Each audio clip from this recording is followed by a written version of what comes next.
Hey everyone, and welcome to episode 31 of Brewer Magazine, the podcast. I'm your host and the publisher of Brewer Magazine, Tyler Montgomery. This episode is brought to you by PackTech, which delivers the highest quality and most environmentally responsive packaging handles to the craft beer industry. PackTech handles are made from 100% post-consumer recycled material and are repurposed from milk jugs and similar containers and are also recyclable. Their easy-to-carry and removable handles feature a minimalistic design that perfectly complement your beverage artwork, eliminating the need for secondary packaging. In this episode, our editor John Seacott catches up with Drew Watson. Watson is one of Denver's most revered beer buyers. Hops and Pie, his pizza place and craft beer bar, purchased nearly 700 different kegs in 2018 and put on tap takeovers from Trillium Brewing, Casey Brewing and Blending, and other highly sought-after breweries. John and Watson chat about how they came to being, his thoughts on the industry as a beer buyer, and what he thought of 2018 and what he hopes to see in 2019. John believed that this would be somewhat of a more different interview than what we've looked at in the past, and it clearly is. Understanding from the purchasing from a actual beer buyer as opposed to the consumer, and as opposed to what we would typically interview, maybe a sales rep or somebody inside the brewery, understanding what the actual beer buyer that owns the location that your beer is being distributed to, that can be crucial to how you think about the future of your own brewing business and can be vital to sharing with your sales reps all across the country, whether you're a regional brewery, national brewery, or just distributing locally. I hope you enjoy John and Watson's insights. Kick back, grab you a pint, really enjoy this interview. Cheers. We're working on our 9th year. My wife and business partner, Leah, and I started it in 2010. We were living in San Diego. She was food and beverage director at a country club, and I was chef of a fine dining restaurant. And we lived in Escondido. So, Highway 78 was right there. And, we were Green Flash, Stone, Lost Abbey, Port, like all these great spots were within a mile of where we lived. We actually wrote our business plan in the tasting room of Stone. And, so we were wine people before that, because we had cooked in Napa and Sonoma before we moved to Southern California. And Leah even has her wine degree from Greystone. So that was really kind of the world we were in. But we got kind of just blindsided by craft beer and fell in love with it like immediately. And, she was doing her thing, I was doing my thing. We didn't see each other much. And, our plan always was to open our own place together. One day we just decided, let's open a pizza and beer joint. And we started working on a business plan and figuring out where we wanted to do it. And her brothers both lived here in Denver. So we visited a fair amount of times. And her brother Luke lived in the Highlands, and we kind of fell in love with that neighborhood. It was before it has changed to what it is today. It was definitely a little less built up, I guess. Sure. Little main street strips and whatever. Not all the condos and fancy new homes and whatnot. But we loved it because it reminded us kind of she's from Pennsylvania and I'm from Massachusetts. Those little commercial districts amongst a neighborhood of homes. So we looked for a spot for, March, April, May. We looked for a spot for 3 or 4 months, and we weren't finding anything. And it was hard on us because, we moved here to do this, and we just couldn't find the right thing. And we were out for a walk one afternoon, not even looking, and we walked by our current space, and we're like, that's it. We just looked at the front of the building, and it was an art gallery then. It was just an empty hallway. And we said, that's the place, and we contacted the landlord and all that stuff, and opened up, and we were living there. I used to, after we would close, I would sleep on the floor in the front of the house while we would clean up the bar area and do the books and close out the day. And, we do it all again the next day and the next day and the next day. And it was like that for about 4 years. We never really left. It was all day, every day. And, craft beer was not in its infancy, but it was just starting to take off. People were getting into it.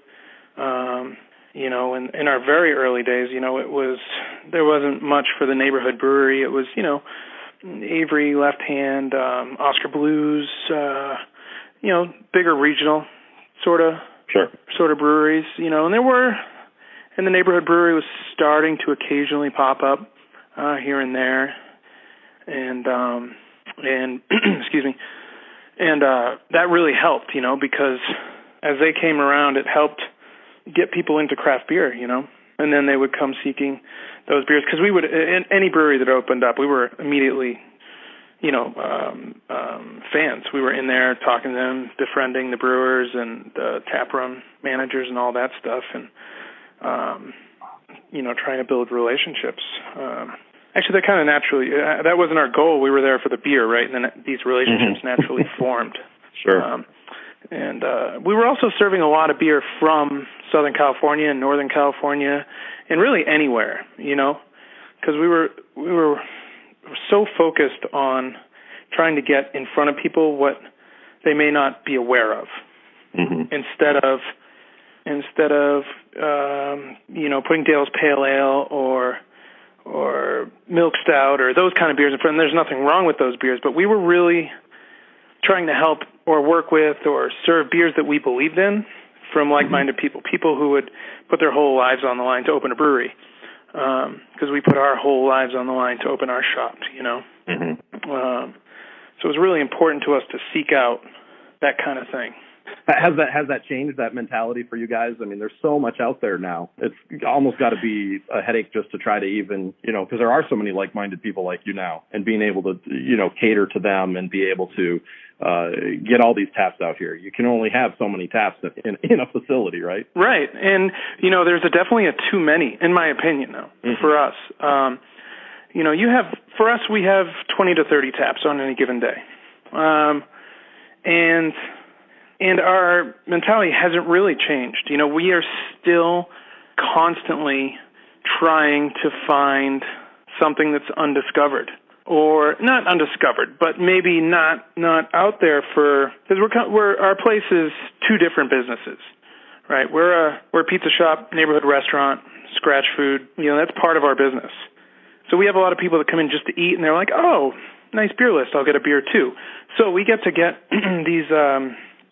Either newer or not yet discovered, or even sometimes some breweries who are only interested in being a neighborhood brewery, and we'll be like, "Come on, guys, give us a keg," and so we'll be able to get beer in front of people who wouldn't otherwise be looking for it, which is great. And then the other side is we are fortunate enough to a lot of our customers are real beer geeks. They really are interested, and they kind of look to us to help them try things they've maybe read about but haven't yet gotten to try. So we've tried to keep that in place, that mentality of discovery, right? Sure. Now you talk about building relationships and being able to talk to some of these people. What kind of how has that developed for you? Obviously, there's a lot more people that you're having to deal with. A lot more research now. Again, finding those beers, finding those breweries that maybe need or want that type of platform. How do you go about kind of developing your tap list? It's kind of an animal of its own, right? Like having been immersed in it for just about 9 years now, it's not. It's just kind of, these are conversations I'm having. It's not work. I am a beer geek. Like it's part of who I am. So I'm naturally interested. It's not work for me to call up one of my brewer pals and be like, "Hey man, what are you drinking these days? What's in your fridge or whatever." Those are just conversations we have. So it's just part of the routine, right? I read a lot of stuff online because I'm interested, not because I have to. I'm always talking to the beer geeks speak, or the brewery owner, or, somebody who's just new into beer, because they're so excited. It's a great conversation to have. Sure. And I try a lot of stuff, and there's a lot of stuff out there that isn't worth sharing, but there's even more that is, Take me through your thought process then of some of these. There have been a lot of new developments, a lot of different styles that have been kind of, throw it against the wall and see if it sticks. How do you want to be able to put your best foot forward? Are there times that you have to tell people, this isn't something that I'm going to put on for you? I mean, is that a hard conversation to have? It's a really hard conversation because as a career chef, right, like I know what it's like when somebody eats something that, I've thought about, I've made, and I put in front of them. They're like, I don't like this. That hurts, right? Mm-hmm. So a brewer's the same guy. It's going to make them feel the same way. So those it's absolutely conversations I've had, and they're so hard, and I try not to, I try to approach it in as non-malicious way as I can, because it's really hard to hear that, and I try and be objective too. I'm never like, do I like this? Right. I have to think about, more importantly, is this a good beer? Because we all have different tastes, right?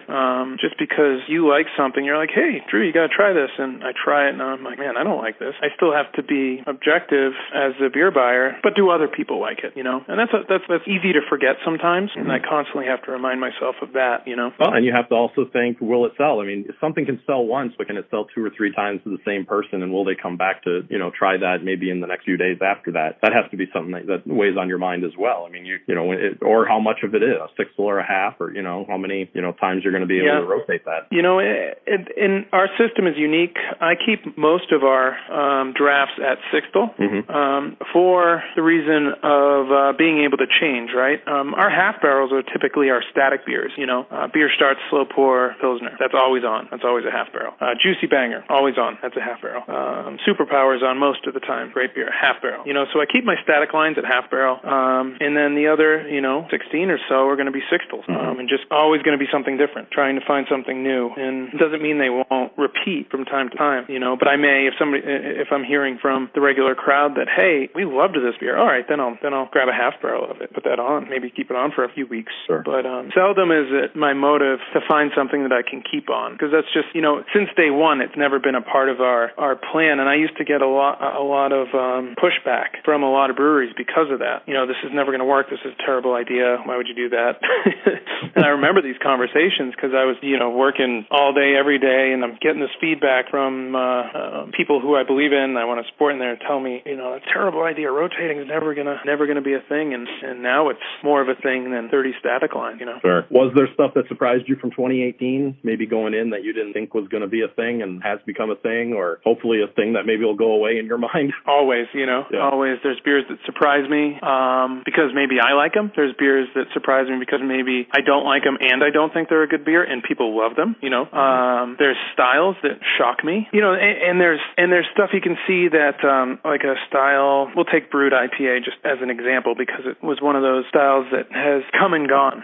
In our shop. Now I know it's still going strong in other shops, but for us, in a real good, or not a good indicator, but something that's always been interesting to me is once you see the larger regional breweries pick up on a trend that perhaps the neighborhood or some of those really esoteric breweries are always trying to push the envelope and do something different. Maybe put out there first, and then it's been around for 4 or 5 months, and you see the larger regional breweries pick it up. Then it's already to that point where I can't sell that style anymore. Sure. Because the beer nerds have moved on.